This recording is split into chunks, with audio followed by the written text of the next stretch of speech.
నామమునకు ఘనత కలుగునుగాక. 2వ దినవృత్తాంత గ్రంథము 13వ అధ్యాయము 10వ వాక్యం మనం చదువుకుంటున్నాం. అయితే యెహోవా మాకు దేవుడై ఉన్నాడు, మేము ఆయనను విసర్జించిన వారము కాము. అహరోను సంతతి వారు యెహోవాకి సేవ చేయుచున్నారు, యాజకులై ఉన్నారు. లేవీయులు చేయవలసిన పనులు లేవీయులే చేయుచున్నారు.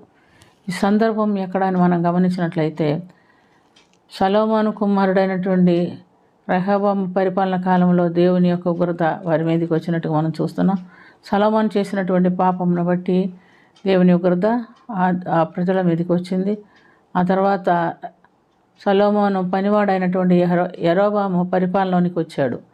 అతడు వచ్చిన తర్వాత మనం గమనించినట్లయితే దేవుని వాక్యానుసారమైన జీవితం జీవించలేకపోతున్నాడు. అతడు దానినందు ఒక రెండు ప్రదేశంలో 2 విగ్రహాలు బంగారు దూడలను చేయించి, ఇదే మీకు దేవుడని వాటిని ప్రతిష్ఠ చేసి వాటిని పూజించుటకు ప్రజల్ని ప్రేరేపణ చేయించాడు. ఆ విధంగా దేవుడైనటువంటి యెహోవాను విసర్జించి వారు విగ్రహారాధన చేయించినట్టుగా మనం గమనిస్తున్నాం. అటు సమయంలో దేవుడు మరి యరొబాముకు అనవసరమైన తలములు కలుగు చేసి సాతానుకు లోబడి అతడు వచ్చి కొన్ని పనులు చేయించినట్టుగా మనం చూస్తున్నాం. యరొబాము మరి యూదారాజు అయినటువంటి అబీయా మీద యుద్ధాన్ని ప్రకటించి మనుషులు తీసుకొని వచ్చాడు. యరొబాముకి ఎక్కువ జనము బలము ఉంది కాబట్టి వారు ఎక్కువ మంది సైన్యాన్ని తీసుకొని వచ్చాడు. వారు యుద్ధానికి వచ్చినప్పుడు అబీయా పలికినటువంటి మాటలు మనం ఇందాక చదువుకున్నాం. మీరు విగ్రహాలను పూజ చేస్తున్నారు, మేము దేవుని మహిమార్థంగా దేవుని ఆరాధిస్తున్నాం, దేవునికి పని చేస్తున్నాం. మాకు యాజకులుగా లేవీయులు ఉన్నారు, వాళ్ళు విగ్రహారాధన చేసేవాళ్ళు కాదు, దేవునికి పని చేసేవారు అని వారు చెప్పుకుంటున్నారు. మాకు ఎవరు లేకపోయినా మాకు దేవుడు ఉన్నాడు, దేవుడు మాకు సహాయం చేస్తాడు, మా వాళ్ళు దేవుని చిత్తానుసారమైన జీవితం మేము జీవిస్తున్నాము, నిన్ను చూసి మేము భయపడటం లేదని చెప్పాడు. యుద్ధం ప్రకటించబడింది. యరొబాము ఎక్కువ సైన్యాన్ని తీసుకొచ్చాడు. మరి అబీయా దగ్గర తక్కువ సైన్యమే ఉన్నారు. వాళ్ళు చూసినప్పుడు యుద్ధ పంక్తులు నిలబడినప్పుడు వెనక ముందు మాటుగాళ్లను పెట్టినట్టుగా మనం చూస్తున్నాం.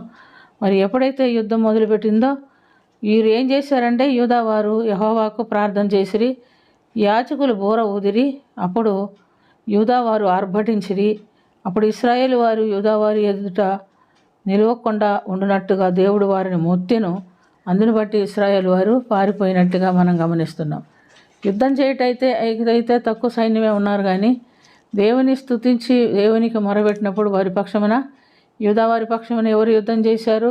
దేవుడు యుద్ధం చేశాడు. యూదావారి ఎదుట వారు నిలవకుండా పారిపోయినట్టుగా మనం చూస్తున్నాం. దేవుడు ఇశ్రాయేలు వారిని యూదావారి చేతికి అప్పగించినందున యూదారాజులు వారి ప్రజలను ఇశ్రాయేలు వారిని ఘోరముగా సంహరించిరి. ఇశ్రాయేలు వారిలో 5 లక్షల మంది పరాక్రమశాలు హతులైరి అని మనం చూస్తున్నాం. ప్రియమైనటువంటి దేవుని బిడ్డలారా, శత్రువు సంబంధులు బలవంతులైనప్పటికీ, మనం బలహీనులుగా ఉన్నట్టు కనపడినప్పటికీ, మన పక్షాన ఉన్నవాడు గొప్పవాడు, మన దేవుడు. మనం ఆయన్ని పూజించి ఆయన ఆరాధించి ఆయనకి ఇవ్వాల్సిన ప్రాధాన్యత ఇచ్చి ఆయన చిత్తానుసారమైన జీవితం మనం జీవించినప్పుడు నిశ్చయంగా ఆయన మనకు విజయమించే దేవుడై ఉన్నాడని మనము గుర్తుంచుకోవాలి. కాబట్టి ప్రియమైనటువంటి దేవులారా, మనం ఎవరిని ఆశ్రయిస్తున్నాం? ఒక కష్టం వచ్చినప్పుడు, ఒక బాధ వచ్చినప్పుడు మనుషులను ఆశ్రయిస్తున్నామా, దేవుణ్ణి ఆశ్రయిస్తున్నామా? సహజంగా ప్రతి ఒక్కరూ మనుషులను ఆశ్రయిస్తారు. ఆ పొలిటికల్ లీడరు విధానంలో ఏ పని కావాలన్నా ఒక పొలిటికల్ లీడరు రికమెండేషన్ కావాలి. ఆయన ఎవరైనా కావచ్చు, వాళ్ళ ద్వారా ప్రభుత్వంలో ఉన్నవారి ద్వారా మనకు రికమెండేషన్ లెటర్ వస్తేనే పని అవుతుంది. కానీ ప్రార్థనలో ఉన్న వారిని ఎవరు నడిపిస్తాడు?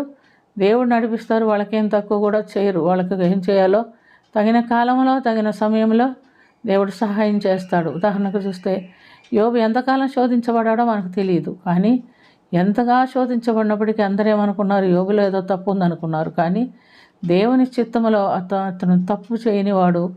ఆయన దేవుడు ఏర్పరిచిన సమయం వచ్చినప్పుడు ఆయన హెచ్చించి 2 ఆశీర్వదించినట్లుగా మనం చూస్తున్నాం. అలాగే మనం దేవుని బిడ్డలమైతే మనకు ఎవరు సహాయం చేస్తారు? దేవుడు సహాయం చేస్తాడనే విశ్వాసంతో మనం ఆయన గట్టిగా పట్టుకొని ఆయన స్తుతించి ఆయన ఆరాధించి ఆయన మహింపరిచి ఆయన ఆర్భటించినట్లయితే తప్పకుండా దేవుడు మనకు కూడా సహాయం చేస్తాడని వాక్యాల ద్వారా మనం తెలుసుకుంటున్నాం. అటు ధన్యకరమైన జీవితాలు మనం కూడా కలిగి ఉండినట్లుగా దేవుడు మనకందరికీ సహాయం చేయునుగాక. ఆమేన్. ప్రార్థన చేసుకుందాం. ప్రేమ కలిగిన తండ్రి, నిన్ను ప్రేమించే వారిని, నిన్ను ఆరాధించే వారిని, నిన్ను ఆయన అనుసరించే వారికి నువ్వు సహాయం చేయవాడువే కానీ చేయబిడిచేవాడు కాదని దేవా నువ్వు ఉదాహరణ ద్వారా మాకు తెలియపరుచున్నారు. మేము కూడా లోక సంబంధమైన బలము ధనము చూచి గర్వించకుండా సర్వశక్తిమంతుడైన దేవ, భూమికి ఆకాశమునకు సృష్టికర్త అయిన దేవ, నిన్ను కలిగి ఉండటకు, నిన్ను ఆరాధించుటకు, నీలో జీవించుటకు మాకు కూడా నేర్పించమని, కృప చూపించమని ఈ ప్రార్థన ఆలకించినందుకు స్తుతి స్తోత్రం చెల్లించుకొంచు యేసుక్రీస్తు పుణ్యనామమున అతి మిక్కిలి వినయముతో అడిగి వేడుకొంచున్నాము తండ్రి. ఆమేన్.